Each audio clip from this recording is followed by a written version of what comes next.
Mahakama yampa mtihani mwingine chama cha Chadema huku Tundu Lissu akisalia kuwa gizani.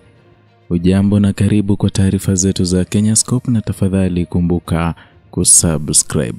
Leo tunakuletea taarifa muhimu inayomgusa moja kwa moja mwanasiasa maarufu na makamu mwenyekiti wa Chadema Tundu Lissu, ambaye kesi yake ya uchochezi imechukua mkondo mpya na tata katika mahakama ya hakimu mkazi Kisutu jijini Dar es Salaam.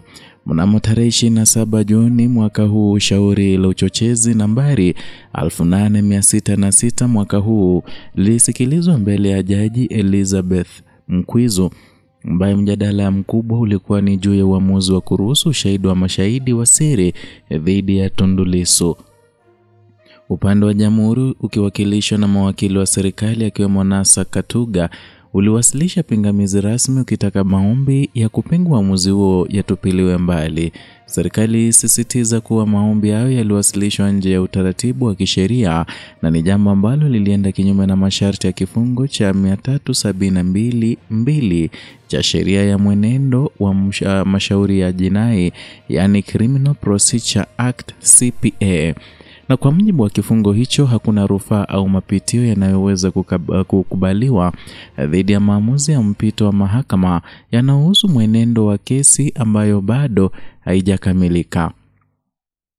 Mbali na hoja hiyo ya kiufundi, upande wa jamhuri uliongeza kuwa maombi ya Tundu Lissu yamechanganya vipengele vingi kwa pamoja, ambapo badala ya kushughulikia swala moja la kisheria yanaonekana kujaribu kufungua milango ya mashambulizi ya kimkakati dhidi ya uhalali wa mwenendo mzima wa kesi.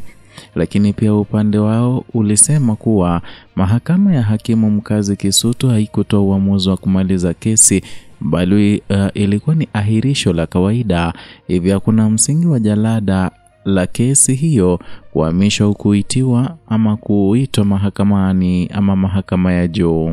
Na kwa mantiki hiyo walisisitiza kuwa mahakama hiyo haina mamlaka kisheria kusikiliza au kutoa uamuzi wa mapitio ya maombi hayo.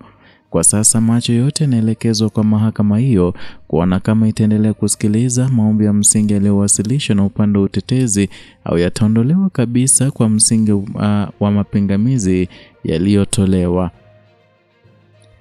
Na katika mkondo mwingine wa kisiasa, makamu mwenyekiti wa Chadema Bara John Heche ameeleza msimamo wa chama chake kwamba wataendelea kusukuma mbele ajenda ya haki huku wakitumia mbinu mbalimbali ndani na nje ya mfumo wa rasmi wa mahakama.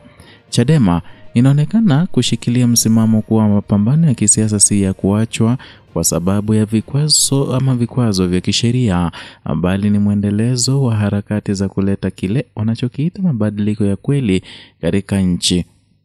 Na katika sakata hili linalomuhusisha moja kwa moja Tundu Lissu, masuala ya haki, sheria na usalama na mashahidi yamewekwa kwenye mizani inayohitaji uangalizi wa karibu. Tunafuatilia kwa makini kuona iwapo mwelekeo wa kisheria utaendelea kufungua njia na uwazi au kuibua maswali kuhusu matumizi ya sheria katika siasa za upinzani nchini Tanzania. Endelea kuwa nasi hapa Kenyascope kwa uchambuzi wa kina wa matukio haya makubwa yanayogusa mustakabali wa demokrasia katika ukanda huu.